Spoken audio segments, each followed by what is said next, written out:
South African Airways reported earlier today that it had been impacted by a significant cyber incident that began on Saturday.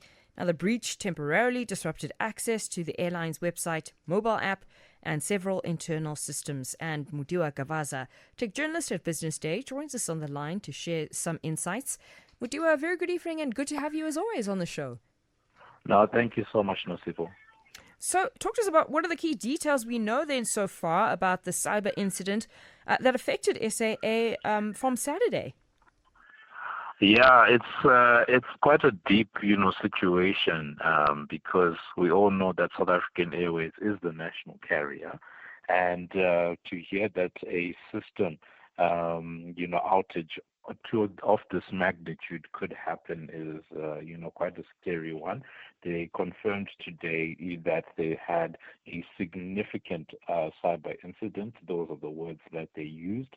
The rest of us would refer to it as an attack, a hack, or a breach, and that was able to take out their website, the mobile app, and several internal systems.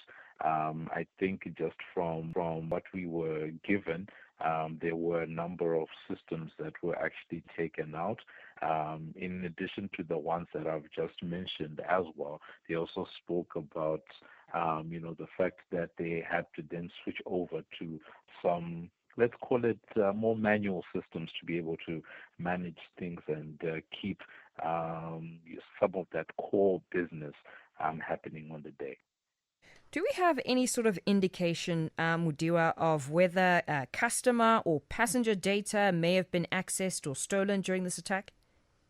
The biggest thing, and that no one knows at this moment, is actual details of what happened, because they did not disclose any of that. Because an outage of this magnitude, one would immediately go first to, was ransomware involved?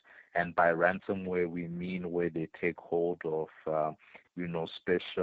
take hold of certain information, certain data, certain systems, and they hold them for ransom, encrypt them until a fee is paid, to the criminals to be able to, release that data. For now, there's no details, so we can only just speculate around what happens.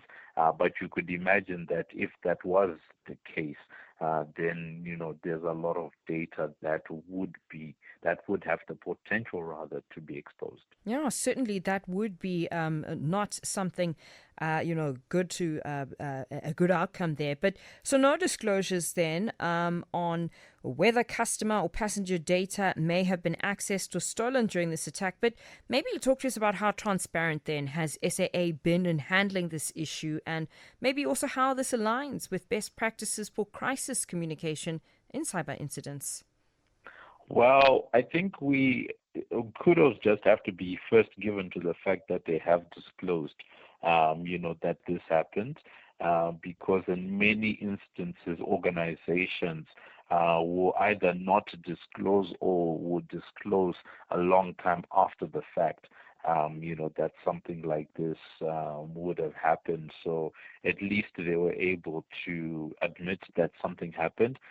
You can imagine, though, that as an entity that is linked to the government, their disclosures and the things that they have to deal with are a bit different from, let's say, organizations that are purely in the private sector, which is why they then told us that as a national key point, they had to then report the incident to the state security agency, to the police, as well as the information regulator, so that they can see whether or not there were any breaches according to POPI and things like that. So at least from that point of view, we have been told that something happened.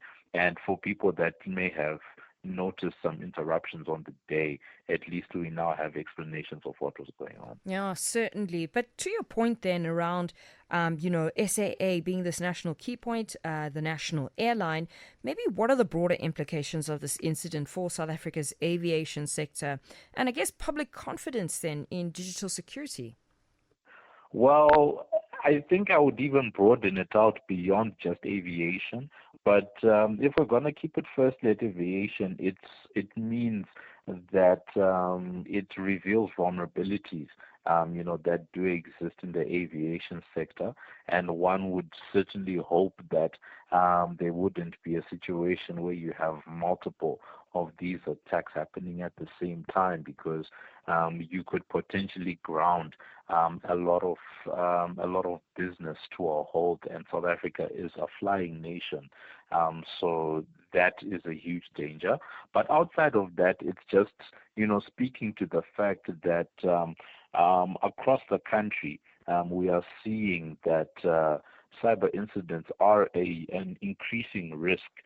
Right now, we had a report recently by Checkpoint that was showing that Africa has become the largest targeted region in the world when it comes to cyber attacks.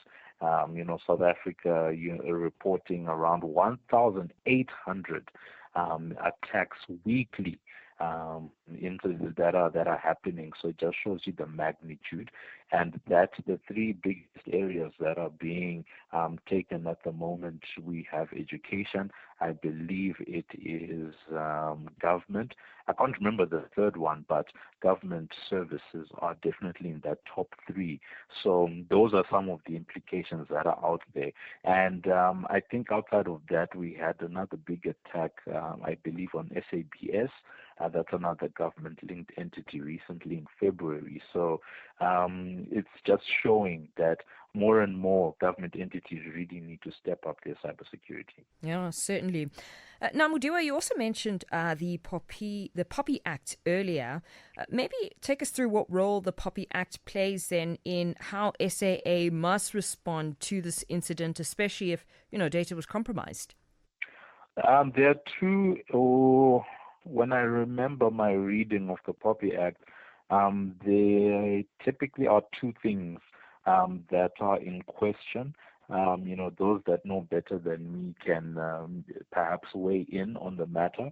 But the first one is there is an obligation to disclose the fact that there may have been a breach rather of data pertaining to personal information and that type of thing. So in this particular case, if you've taken out the website, you've taken out some of these services, there's potential that customer data may have been breached.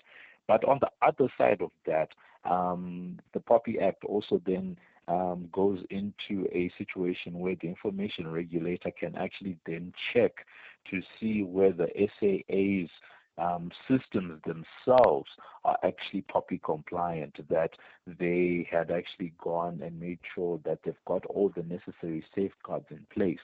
But if an investigation is to show that there weren't, the proper safeguards in place, then the information regulator is entitled to take action against SAA in one form or another. It will typically be a fine.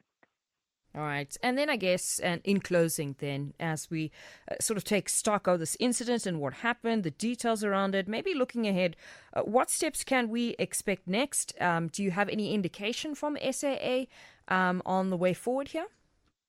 For now, they said that they have they've reported it to the different bodies that we spoke about just now. And then the other thing is that they have revealed that they've initiated the forensic investigation into that particular incident. So we wait to see what the full results of that are going to be.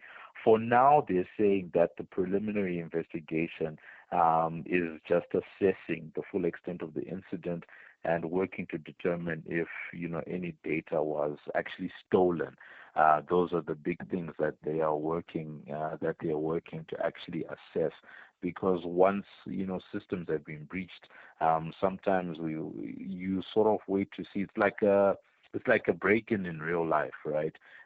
If someone breaks into a building, you then have to sit down and take stock to say, okay, did they just come in, maybe to tear the place up, or did they actually come in to steal something? So for now, that's what we actually wait to see from SAA, and we hope to see that they're going to tell us soon enough what actually happened. All right, Mudiwa, we're going to leave it on that note. Thank you so much for taking us through that conversation. Thank you so much, Nosipho. All right, that was Mudiwa Gavaza, tech journalist at Business Day, talking to us about cyber attack that took place on SAA's website, and also just around other systems there and what that impact was there.